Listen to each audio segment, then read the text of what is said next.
प्रिय छात्रों, आज हम कक्षा 11 के हिंदी विषय के अंतर्गत संस्कृत दिग्दर्शिका के पाठ 3 सदाचारोपदेशः पाठ पढ़ेंगे, जिसका अर्थ है सदाचार का उपदेश। आइए आदर्श वाचन की दृष्टि से संगच्छध्वं संवदन्ध्वं संभो मनांसि जानताम् देवा भागं यथा पूर्वे सज्जनानाम् उपासते कुर्वन्नेह कर्माणि जिजीविषे चितं क्षमा एवं त्वहि नान्यथे तो अस्ति न कर्मं लिप्यते नरे मधुमन्ये निष्क्रमण मधुमन्ये परायणम् वाचा वदामि मधुमद भूयांसा मधुसदृशः आचारा लभते आयु आचारा लभते श्रियम् आचारा कीर्तिमाप्नोति पुरुषा प्रेत्य अचेहचा। इस श्लोक में मन, वचन तथा कर्मों से दूसरों के साथ रहते हुए पारस्परिक एकता का भाव विकसित करने का उपदेश दिया गया है। कवि ने कहा है, संगच्छध्वं साथ साथ गच्छ चलो, साथ साथ चलो, संवदन्ध्वं साथ साथ बोलो, समवो मनांसि जानताम् साथ साथ मनांसि मनों को वो मिलाकर जानताम जानो, साथ साथ एक दूसरे से मन मिलाकर एक दूसरे के मनों को जानो, अर्थात एक दूसरे के मनों में एकता स्थापित करो। देवा भागम यथा पूर्वे, जिस प्रकार से पूर्ववर्ती समय में देवा भागम देवता अपने भाग को, अपने हिस्से को जानते हुए, देवता अपने देवत्व को जानते हुए भी सज्जनानाम उपासते, सज्जनों के गुणों की उपासना करते थे, इसी प्रकार तुम भी करो। अगला श्लोक, इसमें कर्म की महत्ता का प्रतिपादन करते हुए संसार में निर्लिप्त भाव के साथ जीने की सीख दी गई है। कवि ने कहा है, कर्माणि कुर्वन्नेह, कर्म करते हुए, जिजीविषे क्षतं समा, जिजीविषा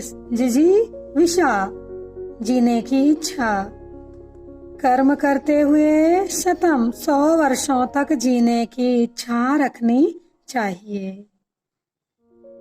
एवं त्वयि, इससे अलग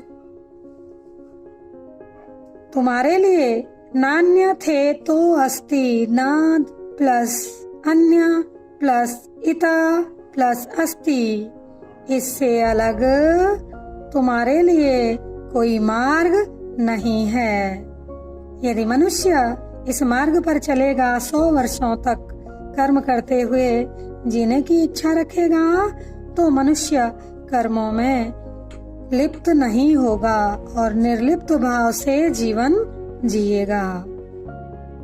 सीधा सीधा अर्थ हुआ, कर्म करते हुए 100 वर्षों तक जीने की इच्छा रखनी चाहिए, इससे अलग तुम्हारे लिए कोई मार्ग नहीं है। इस प्रकार कर्म करते हुए मनुष्य कर्मों में लिप्त नहीं होगा। अगला श्लोक, मधुमन्ये निष्क्रमण मधुमन्ये परायण। कवि ने कामना की है कि मेरी सांसारिक कार्यों में प्रवृत्ति मधुमय हो, मेरी सांसारिक कार्यों में प्रवृत्ति मधुमय हो, मधुमन्ये परायण, और मेरी सांसारिक कार्यों में परायणता, निर्वृत्ति मधुमय हो। वाचा वदामि मधुमदम, और मैं जो भी वाणी बोलूं वह मधुरता से युक्त हो। भूयांसा मधुर सदृशम, और मैं मधुर ही, अच्छा देखने वाला ही हूँ। मेरी सांसारिक कार्यों में निवृत्ति मधुमय हो और मेरी सांसारिक कार्यों में परायणता मधुमय हो, मैं जो भी वाणी बोलूं वो मधुरता से युक्त हो और मैं अच्छा ही देखने वाला हूँ। अगले श्लोक में सदाचार के महत्व को बताते हुए कहा गया है, आचारा लभते आयु, आचारा लभते श्रियम, आचारा आचारात आचार से लभते प्राप्त की जा सकती है आयु, आयु उम्र दीर्घायु। अच्छे आचरण से लंबी उम्र प्राप्त की जा सकती है। आचारात लभते श्रियम, और अच्छे आचरण से श्रियम लक्ष्मी प्राप्त की जा सकती है। आचारात कीर्तिमाप्नोति पुरुष प्रेत्य चेह च, और आचार से ही सदाचरण से ही सदाचार से ही पुरुष मनुष्य प्रेत्य चेह च, इस जन्म में तथा प्रेत्य मृत्यु के बाद, इस जन्म में तथा मृत्यु के बाद कीर्ति आपनोति, कीर्ति प्राप्त करता है। सदाचार से आयु प्राप्त की जाती है, सदाचार से लक्ष्मी प्राप्त की जाती है, और सदाचार से ही अच्छे आचरण से ही मनुष्य इस जन्म में तथा मृत्यु के बाद उस लोक में भी परलोक में भी कीर्ति यश प्राप्त करता है।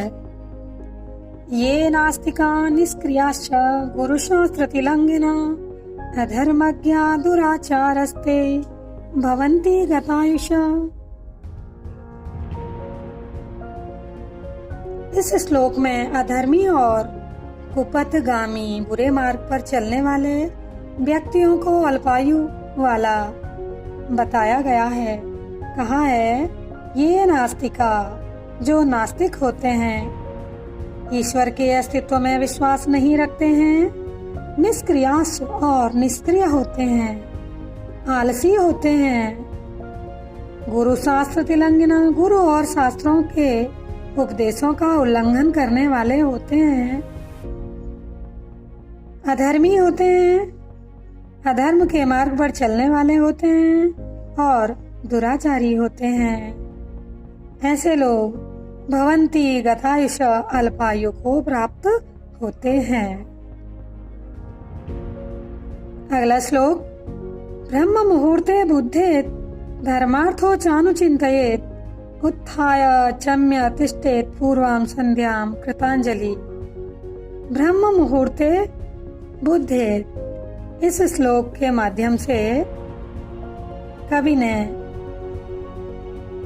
प्रातःकाल किस प्रकार उठना चाहिए, किस प्रकार से दैनिक कार्यों का समापन करना चाहिए, उसके विषय में और क्या क्या करना चाहिए उस विषय में यहाँ बताया है। कहा है, ब्रह्म मुहूर्ते बुद्धेत, प्रतिदिन ब्रह्म मुहूर्त में उठना चाहिए। ब्रह्म मुहूर्त का समय होता है सूर्योदय से 1-1.5 घंटा पहले सूर्योदय कहलाता है।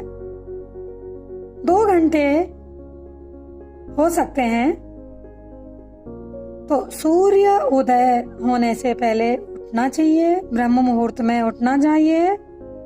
उठकर धर्मार्थो, धर्म धन अर्थ, धर्मार्थो, धर्म और अर्थ का चिंतन करना चाहिए। ये चय धर्म और अर्थ के बीच में आ जाएगा तो हो जाएगा अर्थ, धर्म और अर्थ। ब्रह्म मुहूर्त में उठना चाहिए, धर्म और अर्थ का चिंतन करना चाहिए। उत्थाय आचम्य तिष्ठेत पूर्वां संध्यां कृतांजलि, उठकर आचम्य आचमन करके पूर्वां संध्यां कृतांजलि तिष्ठेत, पूर्व दिशा में मुख करके, मुख पूर्व दिशा की ओर करके संध्या के लिए कृतांजलि हाथ जोड़कर तिष्ठेत बैठ जाना चाहिए।